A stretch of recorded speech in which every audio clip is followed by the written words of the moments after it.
कोटदू लैया बखर इत्थों दे बाल मैं सारे कने ज़्यादा कामयाब किते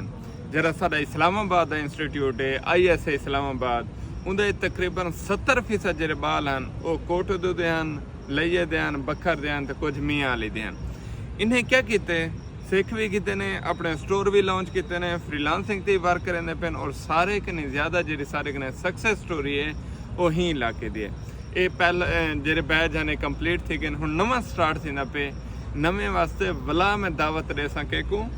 कोटदू वाले को लैया वाले को बखर वाले को क्योंकि इस्लामाबाद वाला इंस्टीट्यूट मेरे को लगता है ही तुहाडा उत्थां 70% तुसां होंदे वे ते बे इडे वाले होंदे ते इंदा मुजफ्फरगढ़ वाले को अक्सर तुसां ही चक्कर ला के ना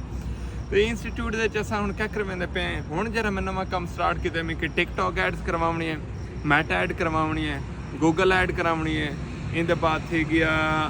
ई कमर्स एड्स करवावणी है नाल तो कोई शॉपिफाई करावना है वैब डिजाइनिंग करावना है ये वो मेन चीज़ हैं जिंदे बाद तुसां अपना बिजनेस स्टार्ट कर सकते वे कम स्टार्ट कर सकते वे और इन दफ़ा तरीका थोड़ा जहा मुख्तलिफ है जो ही तुसां सीखसो तो आपको छुट्टी करना देसूँ घर करना फिटेसूँ तो कम स्टार्ट करेसूँ जिंदा जिंदा कम स्टार्ट थी वेंदा उको घर तो भिजेसूँ आंदे तो जिंदा जिंदा कम स्टार्ट करना थियो वो तक उको झली रसूँ जे तक कम स्टार्ट नहीं थींदा भला उहा लाइन जी मैं आधार आना मोबाइल चाहो लैपटॉप चाहो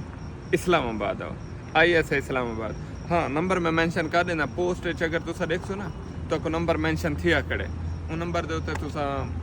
रब्ता करो ते बंदे हाजिर बैठे तो वेलकम करने वास्ते।